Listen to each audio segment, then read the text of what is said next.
من کان للہ کان اللہ لہ. آج بھی ہو جو ابراہیم سا ایمہ پیدا، آج بھی ہو جو ابراہیم سا ایمہ پیدا، آپ کر سکتی ہیں اندازہ گزشتہ پیدا. نحمدہ و نصلی علی رسولہ الکریم. قال اللہ تعالی ولا تهنوا ولا تحزنوا وانتم الأعلون ان کنتم مؤمنین. رب نے کہہ بھی دیا لا الہ تو کیا حاصل، رب نے کہہ بھی دیا لا الہ تو کیا حاصل، دل و نگاہ مسلمان نہیں تو کچھ بھی نہیں. محترم حضرات، معزز سامعین کرام، اللہ تبارک و تعالیٰ نے قرآن کریم میں مسلمانوں کی سربلندی و برتری کی ایک تدبیر بتلائی ہے. بڑے پروسوک لہجہ اور بھرپور اعتماد کے ساتھ ببانگ دہن اور ڈنکے کی چوٹ اعلان کیا ہے کہ اے مسلمانوں، تم ہی کامیاب ہو، تم ہی اس دنیا کے مالک ہو، دنیا کی تمام چیزیں تمہارے لیے ہیں، عزت و شرافت کے تم ہی ٹھیکیدار ہو، کائنات تمہارے آگے جھک سکتی ہے، چرند و پرند تمہاری اطاعت کر سکتے ہیں، لیکن اس کے لیے ایک شرط لگا دی ہے وَأَنْتُمُ الْأَعْلَوْنَ إِن كُنتُم مُؤْمِنِينَ. فرمایا تم ہی سربلند ہو بشرطے کہ تم مومن کامل ہو، ایمان کی حلاوت و چاشنی تمہارے اندر ہو، یقین کامل کی دولت سے تم مالا مال ہو، مومن کی تمام صفات تمہارے اندر موجود ہو. فرزندان اسلام، اللہ تعالیٰ نے اس مختصر سے جملے اور اس چھوٹی سی آیت میں حقیقت کا انکشاف کیا ہے، آنکھیں کھول دی ہیں، صاف طریقہ سے فرما دیا ہے کہ تمہیں گھبرانے کی ضرورت نہیں، کوئی خوف محسوس نہ کرو، دنیا کی کوئی چیز تمہارا کچھ نہیں بگاڑ سکتی،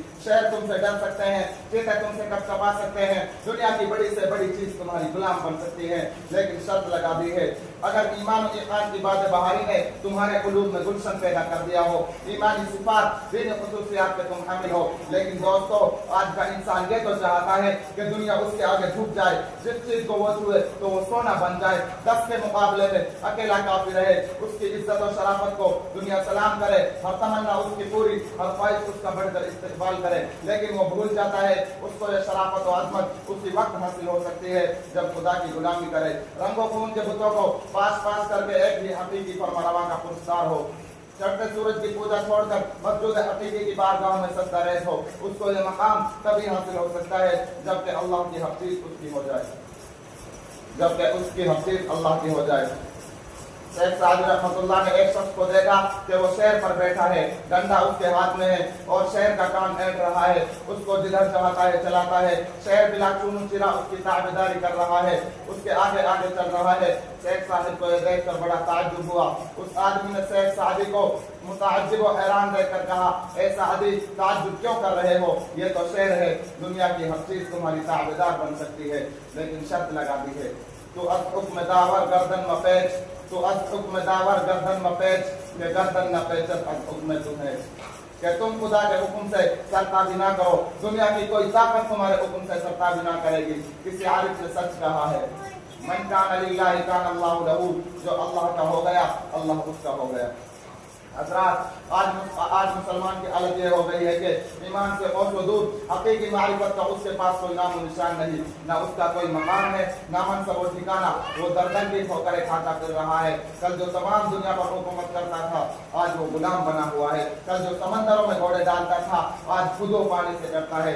کل جو ہواؤں کے رخ موڑ دیتا تھا آج ہوا کے تھپیڑے اس کے رخ کو جھلسا دیتے ہیں. کل جو آگ سے صحیح سلامت نکل جایا کرتا تھا آج اس کی حالت یہ ہے کہ ایک ہی چنگاری اس کے پورے وجود کو خاکستر کر دیتی ہے. ایک ہی چنگاری اس کے پورے وجود کو خاکستر کر دیتی ہے. کل جو حاکم تھا آج محکوم ہے، کل جو آقا تھا آج غلام ہے. حقیقت یہ ہے کہ فلاکت و نقبت نے ایسے گھیر لیا ہے، پریشانی و زبو حالی اس کی قسمت بن گئی ہے، اس کا ایمانی شعلہ سرد پڑ چکا ہے. مولانا حالی نے درد بھرے انداز میں اس کا رویا ہے.